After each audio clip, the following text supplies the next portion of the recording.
उनसे बात करते हुए मुझे ये पता चला कि उन्होंने अपनी 40 लाख की नौकरी को छोड़कर यूपीएससी की तैयारी स्टार्ट की थी। And after 3 years in IAS game she said me that मैंने इस एग्जाम की तैयारी बिना सोचे समझे करी। And after 3 years I have lost my job and I have got nothing in UPSC. And that's why I decided that I should create a video on this, because आज भी मैं देखता हूँ काफ़ी सारे लोग इस एग्ज़ाम को बिना सोचे समझे सिर्फ और सिर्फ रॉयल एंट्री वाले वीडियोस देखकर इसकी प्रिपरेशन स्टार्ट कर देते हैं। So do watch this video till the end, because knowing the game is half the victory. और इस वीडियो में आपको इस गेम की ऐसी रियलिटी में बताने वाला हूं जो आपको सोशल मीडिया पे शायद ही देखने को मिलेगी। तो अगर आपको पसंद आता है तो अपने फ्रेंड्स के साथ में भी शेयर करो, ताकि उन्हें भी ये रियलिटी पता चले और उनका फ्यूचर इस तरीके से बर्बाद ना हो। Overall, here is a brief of my UPSC journey. I have appeared in CSE 2020, 2021 and 2022. Every time I have reached till the interview stage and I have faced 3 interview boards. And यहाँ पे मैं journey को आपके लिए backward वे में decode करूंगा। I will be telling you what works, what doesn't works and how to easily achieve your IAS dream. And I have made certain mistakes so that you don't make those mistakes. इसीलिए मैं यहाँ पे आपको theoretical नहीं बल्कि practical बातें बताऊंगा, जिनको आप अपनी प्रिपरेशन में अप्लाई करोगे, जिनसे आपकी ओवरऑल जर्नी काफ़ी ज़्यादा आसान हो जाएगी। If you want full PDF of this lecture, you can download it from my Telegram channel. If you want exclusive resources, you can get them from my website. And if you want to sign up, if you want to give free IS Ganga mock test, you can sign up them for that. और इन तीनों चीज़ों के लिए link मैंने comment section में pin कर रखे हैं। तो ओवरऑल, अगर आप फॉर्म भरने का प्लान कर रहे हो या फिर आप किसी कोचिंग का एड देखकर वहाँ का पैकेज लेने वाले हो, तो खुद से सिर्फ ये मत पूछो कि क्या आप एक IAS ऑफिसर बनना चाहते हो, बल्कि ये भी पूछो कि क्या आपको सच में इस बात की समझ है, डू यू रियली अंडरस्टैंड कि ये जो पूरा यूपीएससी प्रिपरेशन गेम है उसकी डिमांड क्या है। क्या आप इस प्रिपरेशन के साथ में जो डिस्कम्फर्ट आने वाला है उसके लिए तैयार हो। If answer is yes and if you really know the game, then only enter in this preparation journey. And overall, from my personal experience, बाकी एग्जाम्स की तरह आईएएस प्रिपरेशन एक एग्जाम नहीं है, ये एक सिस्टम अपग्रेड है। यहाँ पे आपको अपनी पूरी पर्सनैलिटी प्रिपरेशन के दौरान ही चेंज करनी पड़ेगी, और वो क्या करना पड़ेगा ये मैं आगे आने वाले वीडियो में आपको बताऊंगा। तो पहली चीज़, जब आप सिलेबस को देख रहे हो तो यहाँ पे सिलेबस सिर्फ ह्यूज नहीं है, वो तो सभी को दिख रहा है कि सिलेबस काफ़ी ज़्यादा बड़ा है, बट ये काफ़ी ज़्यादा इंटरकनेक्टेड है। यहाँ पे अगर आप ध्यान से समझोगे तो पॉलिटी यानी कि हिस्ट्री में अगर आपने ब्रिटिश एक्ट्स पढ़े हैं, गवर्नमेंट ऑफ इंडिया एक्ट 1935 पढ़ा है, that is directly connected with historical background of polity. Geography में आप एग्रीकल्चर पढ़ते हो, वही एग्रीकल्चर आप इकोनॉमी में भी पढ़ते हो, दोनों इंटरलिंक्ड है। एथिक्स में आप जो क्योर्स पढ़ते हो, जो थिंकर्स पढ़ते हो, फिलोसॉफिकल चीज़ें पढ़ते हो, वो आपके ऐसे में भी काम में आती है। Environment, IR, everything is interconnected with each other. तो यहाँ पे अगर आप साइलोज में पढ़ते हो जैसे बाकी तो आपको काफ़ी ज़्यादा इशू आएगा, क्योंकि यहाँ पे आप साइलोज में नहीं पढ़ सकते। आपको कंसेप्ट्स को लिंक करना आना चाहिए, उनको करंट अफेयर से लिंक करना आना चाहिए, और वहाँ पे जो एथिकल वैल्यूज़ हैं, जो कॉन्स्टिट्यूशनल वैल्यूज़ हैं, उनको इंटीग्रेट करना आना चाहिए। इसीलिए काफ़ी सारे एस्पायरेंट्स को लगता है कि उनके नोट्स सफिशेंट नहीं है, क्योंकि नोट्स कभी भी सफिशेंट होंगे ही नहीं। आपको कभी भी ऐसे सवाल नहीं देखने को मिलेंगे यूपीएससी में जिनको आप अपने नोट्स पढ़ के कंप्लीटली आंसर कर दोगे। आपको जो अपनी एग्जिस्टिंग नॉलेज है उस क्वेश्चन को आंसर करने के लिए उसको अप्लाई करना सीखना पड़ेगा, इंटरलिंकेजेस करना सीखना पड़ेगा। और ये प्रीलिम्स में भी अप्लाई होता है और मेंस में भी अप्लाई होता है, क्योंकि यूपीएससी थिंकिंग इंडिविजुअल्स चाहता है जो थिंक कर सकें, ना कि those who are rote learning the notes. So overall, अगर आप स्टैंडर्ड बुक्स नोट्स को बेस बना के क्लियर करने की सोच रहे हो तो आप अभी बिहाइंड हो, आपको माइंडसेट चेंज करना पड़ेगा, आपको थिंकिंग, लिंकिंग, ये सारी चीज़ें सीखनी पड़ेगी। सेकेंड थिंग, हमें लगता है कि अच्छा मटेरियल मिल जाएगा so we will be able to clear the exam, but material का रोल सिर्फ 20% है। आप कितना भी अच्छा मटेरियल ले लो, अल्टीमेट गेम है आपके माइंडसेट का, क्योंकि पूरी जर्नी मेंटल है। आपको यहाँ पे रेगुलरली सेल्फ डाउट होगा, आपको फियर होगा, आपकी प्रोग्रेस कई बार स्लो होगी, आप बर्नआउट होंगे। उस टाइम पे आपका ये 20% वाला मटेरियल ये काम में नहीं आएगा, आपका जो माइंडसेट है वो काम में आएगा। इसीलिए आपको अपने सिस्टम बनाने हैं, रूटीन बनाना है, कंसिस्टेंसी बनानी है, स्ट्रेटेजिक वे में आपको प्रिपरेशन करनी है, और ओवरऑल आपको इमोशनल रेजिलेंस बनानी है। Then only you will be able to survive this game. और ये आपके साथ ही नहीं हो रहा, ये हर टॉपर के साथ होता है। हर टॉपर को ये लगता है कि मुझे अब क्विट कर देना चाहिए, लेकिन उन्होंने क्विट नहीं करा, इसीलिए वो टॉपर बने। ओवरऑल, इन माय ओपिनियन, अगर आप अपने माइंड की जो बैटल है उससे नहीं जीत सकते, जो कि हर हफ्ते होगी, हर दिन होगी। सो अगर आप उस बैटल को नहीं जीत सकते, उस बर्नआउट सेल्फ डाउट को ओवरकम नहीं कर सकते, तो आप इस गेम में एंटर मत करो। थर्ड थिंग, हमें हमेशा लगता है कि बैकग्राउंड मैटर करता है। अगर और यहाँ पे दोनों तरीके के मिसकंसेप्शन है। जिनका आईआईटी बड़े कॉलेजेस का बैकग्राउंड है उन्हें लगता है कि उनका क्लियर हो जाएगा, जिनका नहीं है, जो लोकल कॉलेजेस स्मॉल टाउन से, उनको लगता है उनका नहीं होगा। बट ये इस पे मैटर ही नहीं करता। मैं खुद लोकल गवर्नमेंट कॉलेज से पढ़ा हूँ, जवाहर नवोदय विद्यालय से पढ़ा हूँ। Okay, so I never had very like rich background, ठीक है, but still I was self disciplined, और वो सेल्फ डिसिप्लिन ही मैटर करता है। तो आप इसीलिए देखोगे कि आईआईटियंस, डॉक्टर्स, ह्यूमैनिटीज, सब तरीके के लोग क्लियर करते हैं, क्योंकि आपके बैकग्राउंड से ज़्यादा आपका सेल्फ डिसिप्लिन यहाँ पे मैटर कर रहा है। यहाँ पे आपने कितना कंसिस्टेंट रिवीजन करा है, कितनी राइटिंग प्रैक्टिस करी है, और स्मार्ट यूज ऑफ रिसोर्सेज करा है कि नहीं करा है, वो मैटर कर रहा है। स्मार्ट ऑफ रिसोर्स यूज से मेरा मतलब है एक रिसोर्स को आपने पढ़ा और उसे मल्टीपल जगह यूज करा, अलग अलग तरीके से, इनोवेटिव वे में, वो है स्मार्ट रिसोर्स यूज। अगर वो आप कर पाओगे तो वो एग्जामिनर को भी इंप्रेस करेगा और आपके लिए भी जर्नी काफ़ी ज़्यादा आसान हो जाएगी। Overall, if you can't sit for 6 hours in a disciplined way, if you can't revise the same thing for 5 times, if you can't write structured answers, then you are not ready yet. Fourth thing, देखने में लगता है कि एक exam है, IAS exam, UPSC, CSC exam, but असल में यहाँ पे 3 डिफरेंट बैटल्स हैं और हर जगह आपकी डिफरेंट स्किल टेस्ट होती है।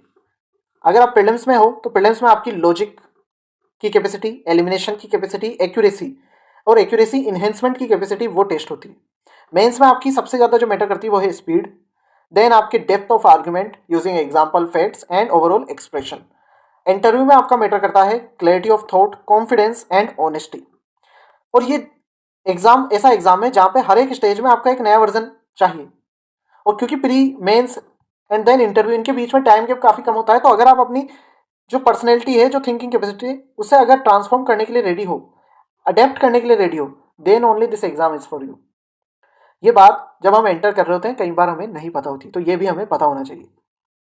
Fifth thing is don't pick your optional like a trend. काफ़ी सारे लोग टॉपर्स को देखते हैं, उनका जो ऑप्शनल होता है उसी को चूज कर लेते हैं, बट ऑप्शनल आपका वेपन है, और ऑप्शनल ऐसा होना चाहिए जो आपका स्कोरिंग हो, इंटरेस्टिंग हो और रिपीटेबल हो। स्कोरिंग ऑप्शनल का तो आपको पता चल जाएगा, लेकिन वो आपके लिए इंटरेस्टिंग है कि नहीं है, आप उसको बार बार रिपीट कर सकते हो, पढ़ सकते हो कि नहीं पढ़ सकते, ये आपको उसे पढ़ के ही पता चलेगा। और इसीलिए I suggest 7 day test drive for the optional, जहाँ पे आप उसे पढ़ो, सिलेबस देखो, पीवाईक्यू देखो, कुछ आंसर लिखने की कोशिश करो, then only decide to go with that optional, and then don't change it. Trend देखकर उसे चेंज मत करो। ओवरऑल टॉपर्स को ब्लाइंडली फॉलो मत करो, अपने हिसाब से जो आपको फिट लग रहा है वो ऑप्शनल आप चूज करो, क्योंकि अगर ऑप्शनल आपकी स्ट्रेंथ नहीं बना, so through out your preparation it will act like a 500 mark burden. आपको हमेशा इनसिक्योरिटी फील होगी अपने ऑप्शनल को देखकर कि मुझे ये पसंद नहीं है या इसमें स्कोर नहीं आएगा। तो अपने ऑप्शनल को काफ़ी अच्छे से चूज करो। Optional is the jackpot of your IAS game. Then coaching के रिगार्डिंग काफ़ी ज़्यादा मिसकंसेप्शन रहता है। कुछ लोगों को लगता है उन्होंने कोचिंग ले ली तो उनका क्लियर हो ही जाएगा, कुछ को लगता है उन्होंने नहीं ली तो अब उनका क्या होगा। बट आज के टाइम पे मैटर नहीं करता। आज के टाइम पे आपके जो सेल्फ सिस्टम्स हैं वो ज़्यादा मैटर करते हैं। इसीलिए आप देखोगे काफ़ी सारे लोग बिना कोचिंग के भी क्लियर कर लेते हैं, और बहुत सारे लोग कोचिंग के साथ में भी फेल हो जाते हैं, क्योंकि यहाँ पे कोचिंग मैटर कर ही नहीं रही। आपका डेली सिस्टम कैसा है, आपका रूटीन कैसा है, आपका रिवीजन प्लान कैसा है, टेस्ट स्ट्रेटेजी कैसी है, और उसे आप कितने अच्छे से अप्लाई कर रहे हो, वो मैटर करता है। तो ओवरऑल यहाँ पे दोनों के लिए बात ही अप्लाई होती है। चाहे आपकी गूगल ड्राइव में जो सेल्फ स्टडी कर रहे हैं उन्होंने अपनी गूगल ड्राइव में कितना भी टेलीग्राम से कंटेंट ले लिया हो, या फिर कोचिंग नोट्स आपने स्टोर कर लिए हो, इट मीन्स नथिंग अगर आपको ये नहीं पता है कि आपको क्या रिवाइज करना है, कब रिवाइज करना है और कैसे रिवाइज करना है।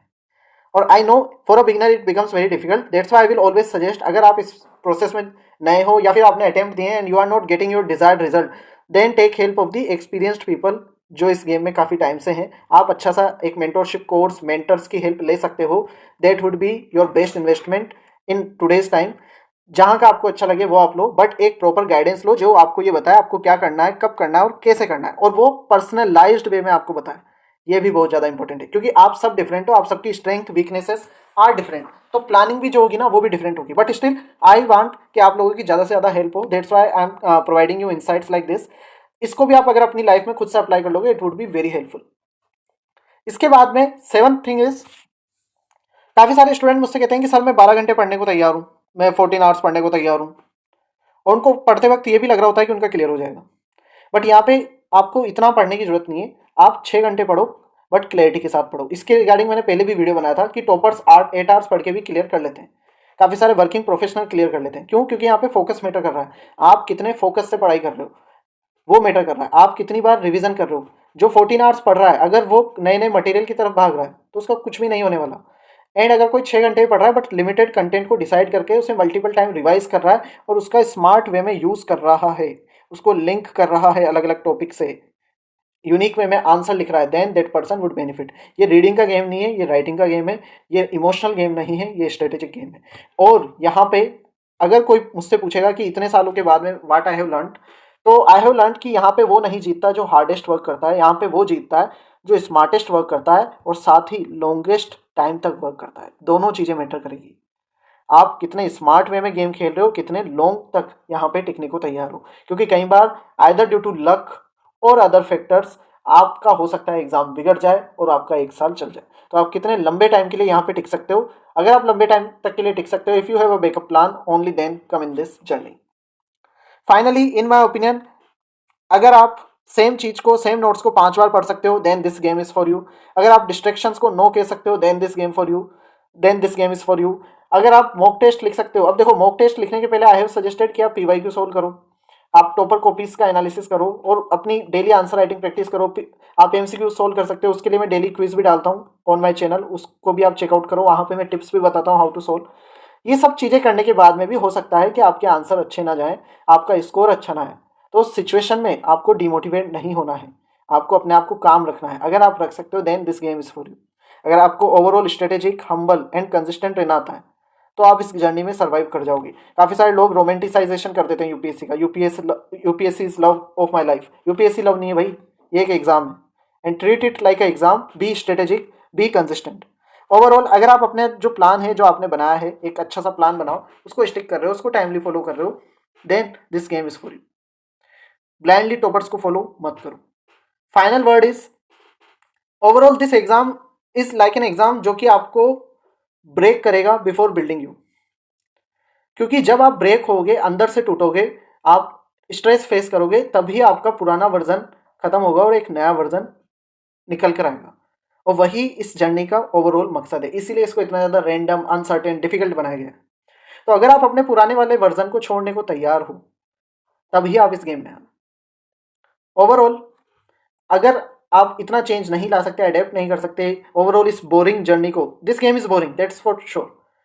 अगर इसको आप नहीं झेल सकते, देन लॉन्ग टर्म में आप शुरू में इसमें एंटर तो कर जाओगे, but it would be very difficult. So this is the reality of this exam and these qualities can be developed easily. I would be making videos on that also कि किस तरीके से बिना बोर हुए आप सेम चीज़ों को 5 बार repeat करके पढ़ सकते हो। वो सारी टेक्निक्स मैंने फॉलो करी थी, वो मैं आपके साथ शेयर करूंगा। But overall this is the reality and हर एक यूपीएससी एस्पायरेंट को ये पता होनी चाहिए। अगर आपको ये वीडियो पसंद आया, सो डू लाइक इट। आप अपने फ्रेंड्स के साथ में भी इसे शेयर कर सकते हो, स्पेशली उन फ्रेंड्स के साथ में जो काफ़ी ज़्यादा इशू फेस कर रहे हैं, जो इस प्रिपरेशन में एंटर करने की सोच रहे हैं, ताकि उनको ये रियलिटी पता हो। And you can also subscribe to my channel for such updates, and you can also visit my website for free resources, and you can also join my telegram channel. There I am guiding students with quizzes and one-on-one interaction.